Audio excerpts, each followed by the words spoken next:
We start test A with the approach. Say I'm approaching my bus. We're looking under, we're making sure there's no dripping fluid, no puddles on the ground, nothing hanging, and that the alignment is good, and that the wheels are not towed in.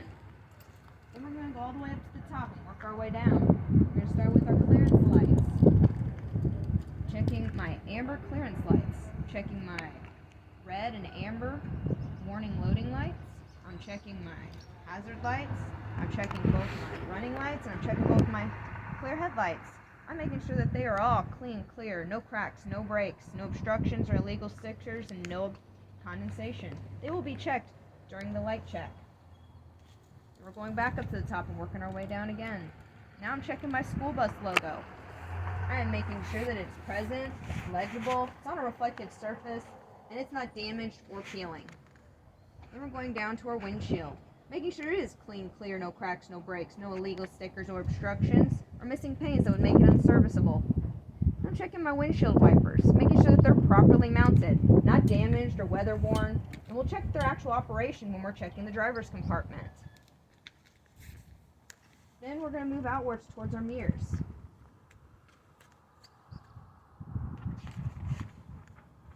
Checking my, you're going to want to go up, tap them, checking them.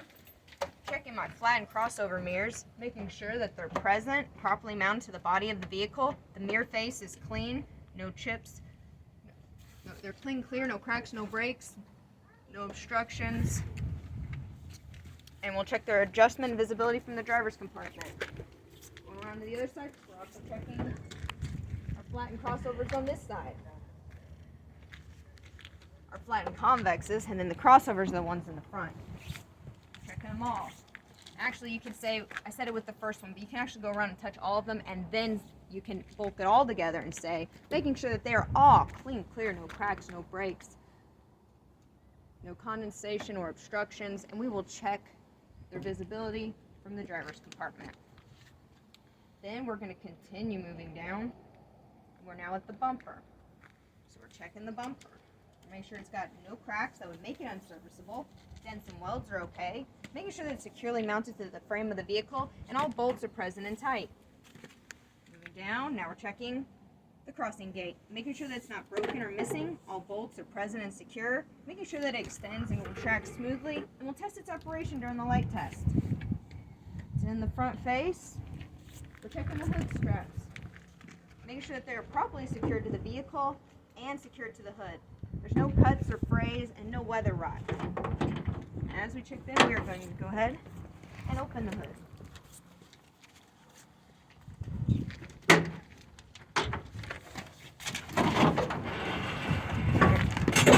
We're going to go ahead and we're going to start on the passenger side.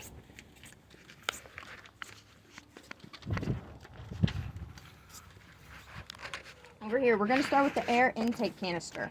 We're making sure that it's securely mounted, no cracks, making sure that the latches are secure, and that the air filter is clean.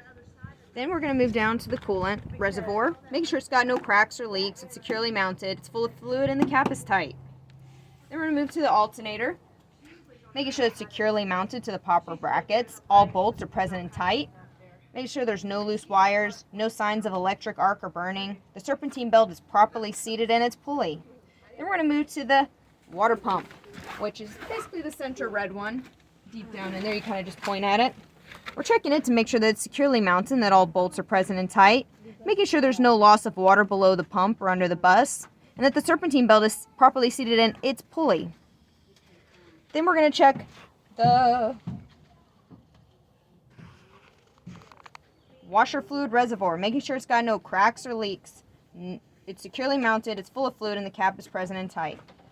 Also, we're checking the serpentine belt itself, making sure that it is securely mounted in all its pulleys, all ribs are intact, and it's got no more than 3/4 inch of give.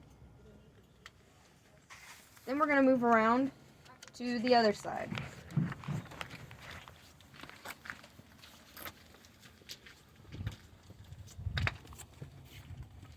Over here, we're checking the radiator, making sure it's got no damage or punctures, no leaks. We're checking the radiator fan. All blades are present and not damaged and spins freely. We're checking the upper and lower radiator hoses, making sure there's no cuts, holes, chafing, or weather rot, no leaks, and all the clamps are present and tight. Then we'll move this direction, and we're going to check our dipsticks, making sure that the oil cap is present and tight. And then we would check our dipstick caps, making sure that they're present and tight. They would be checked by pulling them out, cleaning off the dipstick, dipping them back in, and making sure that they're proper fill marks. And we're going to move downwards. Deep right under the dipstick area is our air compressor, governor, and hoses. We're making sure the compressor and governor are securely mounted and all bolts are present and tight. We want to make sure that there's no leaks from any of the connecting hoses or lines. Leaks are usually indicated by a hiss, so we want to make sure all the fittings are secure. The air compressor is gear driven. We're going to move just a little bit over. We're checking our power steering pump. The power steering pump is securely mounted and all bolts are present and tight. We want to make sure there's no leaks from any of its connecting hoses or lines. The power steering pump is also gear driven. Since we're talking about the power steering pump, we want to just kind of use that to remind us to go over here and check the power steering fluid reservoir, which is kind of hidden. We want to make sure that it's securely mounted. It's got no cracks or leaks, that the cap is present. It also has a dipstick on the cap. We'll make sure that it's at the proper fuel level. Then we're going to move this direction, and we're going to follow this down. We're going to check this steering arm, making sure that it's got no cracks or bends, no excess play. We're going to make sure that the U-joints are in good condition with no obstructions. We're going to make sure that it's properly secured to the power steering gearbox. This is a greased item and excess grease is okay. Now we're going to move to the power steering gearbox, making sure that it's securely mounted with all bolts present and tight, no leaks from any of the connecting hoses or lines. We're going to make sure that the power steering gearbox, I said that part. The power steering gearbox is gear driven. Moving down, we're checking the Pitman arm, making sure that it's securely mounted to the power steering gearbox, making sure it's got no cracks, bends, welds, or aftermarket modifications, and that it is attached to the drag link with its castle nut and cotter pin. Now we're going to check the drag link and the tie rod. Make sure that there are no cracks, bends, welds, or aftermarket modifications. Make sure the drag link is secured on both ends with the castle nut and cotter pins. And the drag link and tie rods are both greased items, so excess grease is okay. Now we're going to move outward, and we're checking the leaf springs, which are right here, big and long. Making sure that they have no cracks, bends, welds, or aftermarket modifications, that they are properly stacked with its spacers, and they are secured to the axle with its U-bolts, and all nuts are present and tight. Now, moving up the leaf springs to the leaf spring hangers. Making sure there's no cracks, bends, welds, or aftermarket modifications. Making sure they're secured to the frame with all its bolts present and tight, and properly attached to the leaf springs with all fasteners present and tight. Then we'll move to the axle. Making sure it's got no cracks, bends, welds, or aftermarket modifications, and all bolts are present and tight. And the bus frame, which also has no cracks, bends, welds, or aftermarket modifications, and all bolts are present and tight.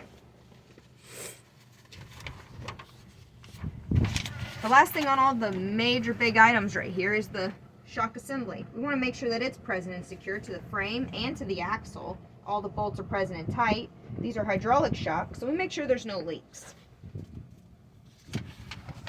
From there, we want to start moving towards the tire. So we're going over the brake components. We're going to start with the brake line and hoses. We're making sure that there's no signs of wear such as cracks, cuts, or chafing. All the fittings are secure and there's no leaks, which would be indicated by a hiss. Then we're going to check the air brake canister.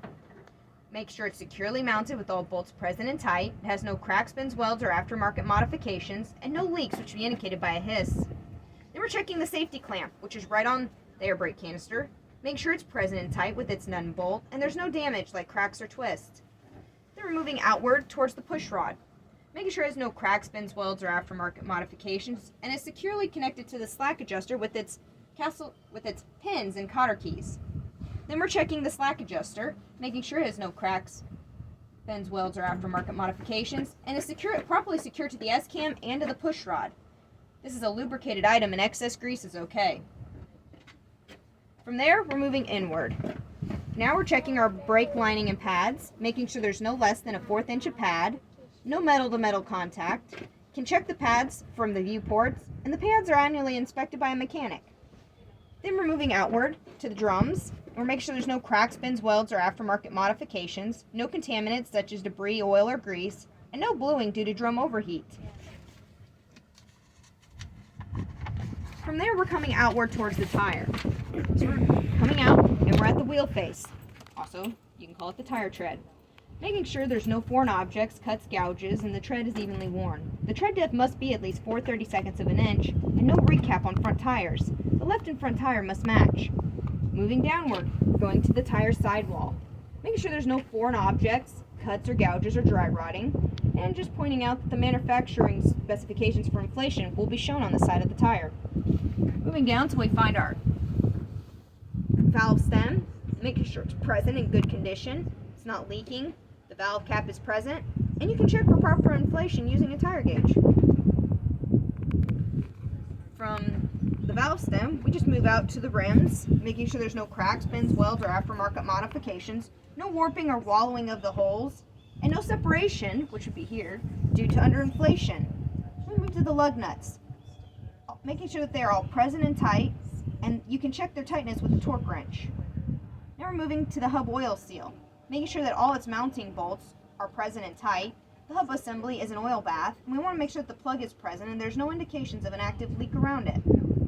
To end test A, we want to end with the mud flap, making sure that it is present, properly mounted, and in good condition. Make sure that it's no more than 8 inches from the bottom of the mud flap to the ground.